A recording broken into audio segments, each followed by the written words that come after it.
Good afternoon everybody, and welcome to a wet and soggy video from Tool Travels. So I thought I'd let everybody know what Goa is like at this time of year in monsoon season. And as we can see, it's quite grim. So I arrived into Goa a couple of days ago. I flew in from Mumbai and I went straight to Baga Beach, and I spent a couple of nights there.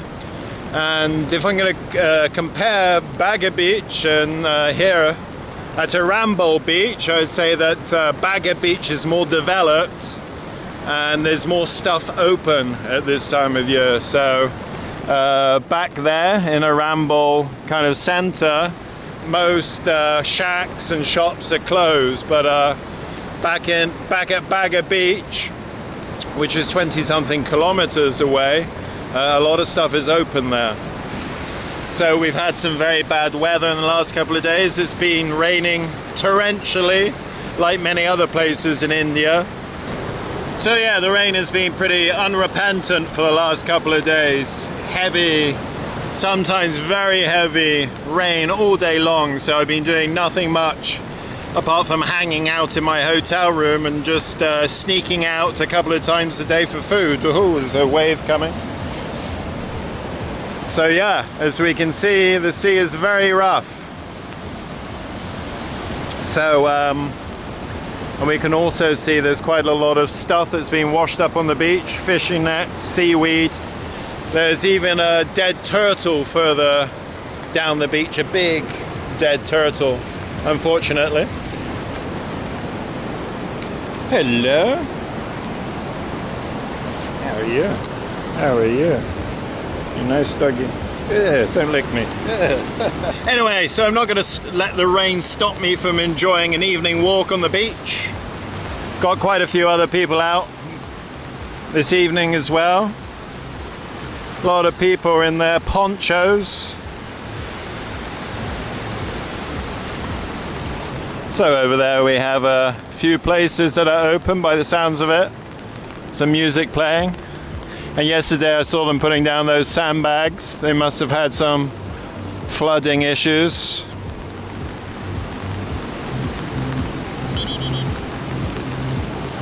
Now, an important thing to mention is that during the monsoon period, you're not allowed to swim in the sea or go surfing.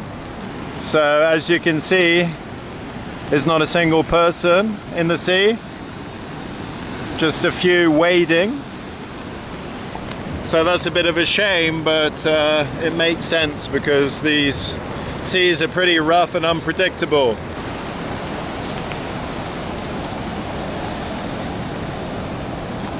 Yeah, so here we have the red flags all the way down the beach into the distance, just to reinforce that no swim rule. As we can see, as we get further down the beach, it gets a lot cleaner. All the crap seems to end up in the corner of the beach at the end there.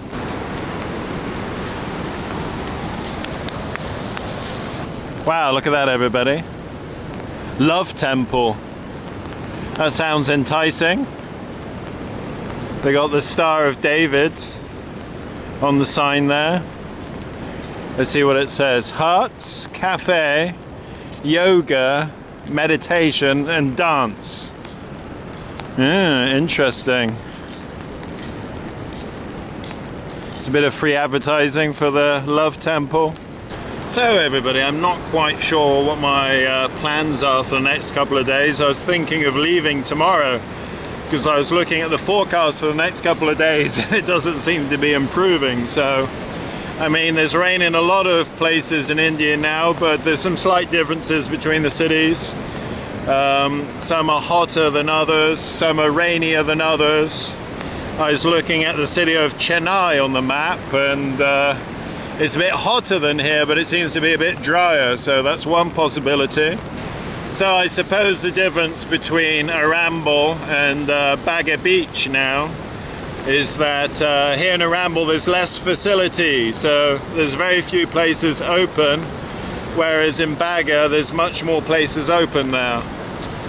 With regard to the beach, though, I think Arambo Beach is a lot better than Baga Beach.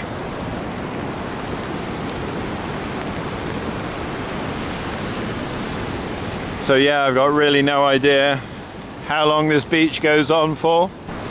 Okay, so there's so many beaches in Goa, and unfortunately all of them have terrible weather today, but if you're visiting one of them or you're living in one of them, then drop me a comment and tell me why you like that particular area.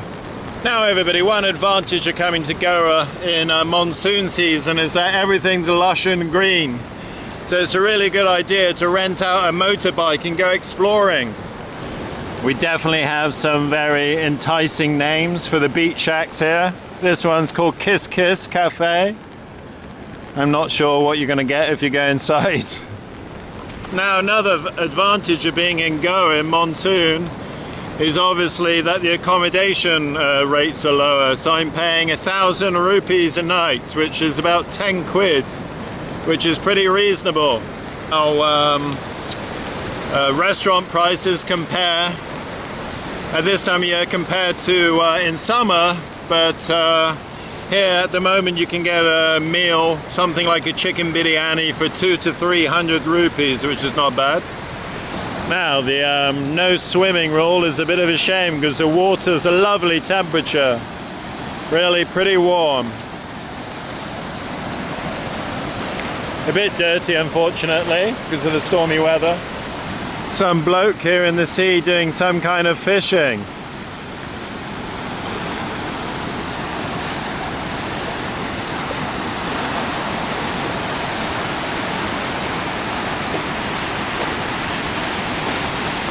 He's looking at something, I don't know what. Maybe he can see the fish and he's ready to pounce.